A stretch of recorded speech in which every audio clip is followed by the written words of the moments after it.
हाँ जी बेटा, अज आप चैप्टर 6 महाकवि कालीदास जी बारे पढ़ांगे, जो कि प्रोफैसर प्यारा सिंह पदम जी द्वारा लिखा गया लेख है।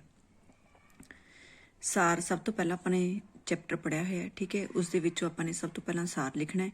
फिर नैक्सट आएगा आप प्रश्न उत्तर ते वस्तुनिष्ठ प्रश्न होंगे ने जिहड़े उन्हां दी आपां रिविजन करांगे।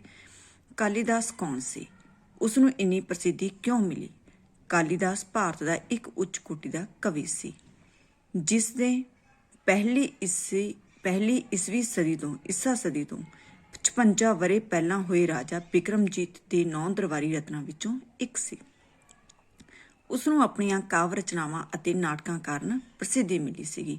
पहली ईसवी सदी तो लैके 56 वरे पहला राजा बिक्रमजीत के 9 दरबारी रत्नां विचों एक सी महाकवि कालीदास सी। जिहड़े विक्रमी संमत कदों अते किहड़े बादशाह के नां ते शुरू होया। विक्रमी संमत पहली ईसवी सदी तो 56 वरे पहला हुई उज्जैन के राजा विक्रमाजीत के नां तो शुरू होया सीगा। नैक्सट है कालीदास नूं हर प्रांत ते हर जाति के लोग अपना क्यों दसते सन। कालीदास एक उच्च कोटि का ਸਾਹਿਤਕਾਰ ਸੀ। ਉਹ एक अति सुंदर रतन ਸੀ, इसलिए अपनी काव्य सुंदरता करके हर प्रांत ते हर जाति के लोग उस नाल सांझ बनाउण लई अपना ही उसनूं दसदे सन। महाकवि कालीदास दीआं प्रसिद्ध रचनावां बारे संखेप विच लिखो। Very important question. महाकवि कालीदास ने 4 काव्य रचनावां लिखियां, रघुवंश, कुमार संभव, रितु संहार ते मेघदूत। तुहानूं सिर्फ उन्हां दे कवितावां रचनावां बारे भी पुछया जा सकदा, तुसीं ओह लिखना है, ठीक है। जां कल्ले नाट रचनावां भी पुछियां जा सकदियां ने। किहड़े ने ओह? अभिज्ञान शकुंतला, विक्रमोर्वशी अते वाल विक्रमा गृहनिमित्त, ठीक है। ये उन्हां दे नाट रचनावां सीगियां। उस दियां सारियां रचनावां विच प्रेम नूं विशा बनाया गया, जिहड़ी भी उन्होंने रचनावां रचियां सी। इन्हां तो इलावा कुछ होर रचनावां भी कालीदास दे नां नाल मिलदियां हन, जिन्हां दी प्रमाणिका सिद्ध नहीं हो सकी, जिन्हां बारे हजे कुछ पक्का पता नहीं हैगा। कवि ने मेघदूत रचना विच मेघ नूं की ताकीद कीती। कवि ने मेघदूत नूं ताकीद कीती कि ओह अलकापुरी तो पहला किते ना रुके। ओह जांदा जांदा नदियां दे पानी पींदा जावे ते उसदी पत्नी दे देश जरूर पहुंचे। उसदी प्रतिमा उसदे संदेश नूं सुनण लई इंतजार विच खड़ी होवेगी। शकुंतला कौन सी, उसदा दुष्यंत नाल प्यार दोबारा मिलन किवें होया। शकुंतला जंगल विच रहिंदे ऋषियां दी धी सी। उसदा शहजादे दुष्यंत नाल मिलाप हुंदा है। दुर्वासा ऋषि दे श्राप कारण शकुंतला नूं दुष्यंत वल्लों प्रेम निशानी वजों मिली अंगूठी किधरे गवाच जांदी है अते दुष्यंत उसनूं भुल जांदा है।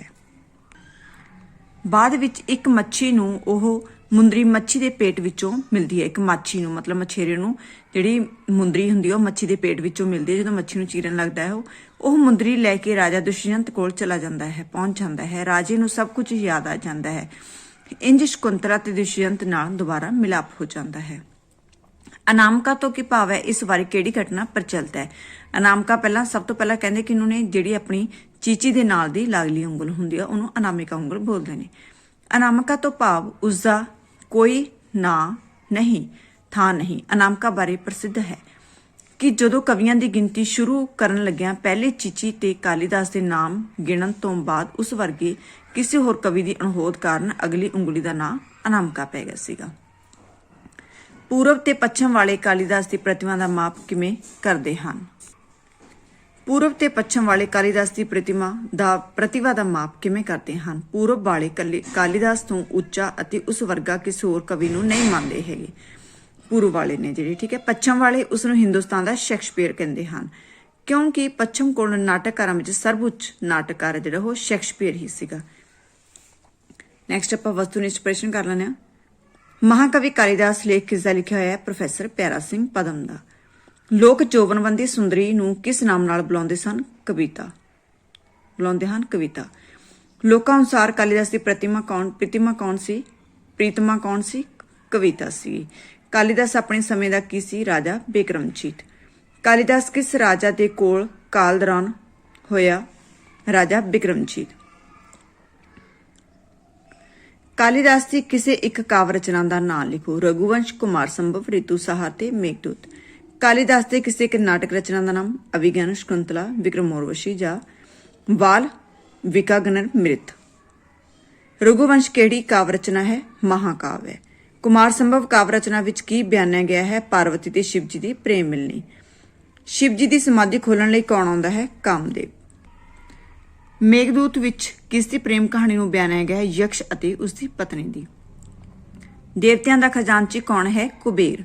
ਯਕਸ਼ ਕਿਸ ਦੇ ਹੱਥ ਆਪਣੀ ਪਤਨੀ ਲਈ ਸੁਨੇਹਾ ਘੱਲਦਾ ਹੈ, ਭੇਜਦਾ ਹੈ? ਮੇਘ ਬੱਦਲ ਦੇ ਹੱਥ।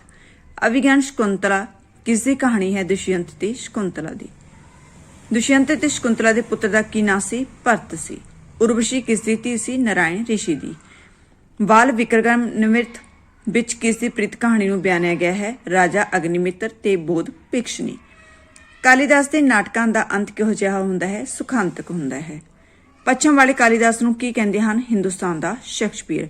ਬੇਟਾ ਇਹ ਵਸਤੂਨਿਸ਼ਟ ਪ੍ਰਸ਼ਨ ਨੇ, ਇਹ ਤੁਸੀਂ ਨੇ ਵਧੀਆ ਤਰੀਕੇ ਨਾਲ ਸਹੀ ਢੰਗ ਦੇ ਨਾਲ ਇਹ ਯਾਦ ਕਰਨੇ ਨੇ, ਜਿਹੜੀ ਕਿ ਆਪਾਂ ਨੂੰ ਪੇਪਰ ਦੇ ਵਿੱਚ ਆਉਂਦੇ ਨੇ। ਜ਼ਰੂਰ ਯਾਦ ਕਰਨੇ ਨੇ ਇਹਨਾਂ ਨੂੰ, ਠੀਕ ਹੈ। ਤੇ ਸਾਰੇ ਪ੍ਰਸ਼ਨ ਉੱਤਰ ਸਾਰ ਸਮੇਤ ਇਹਨਾਂ ਦੀ ਰਿਵੀਜ਼ਨ ਕਰਨੀ ਹੈ।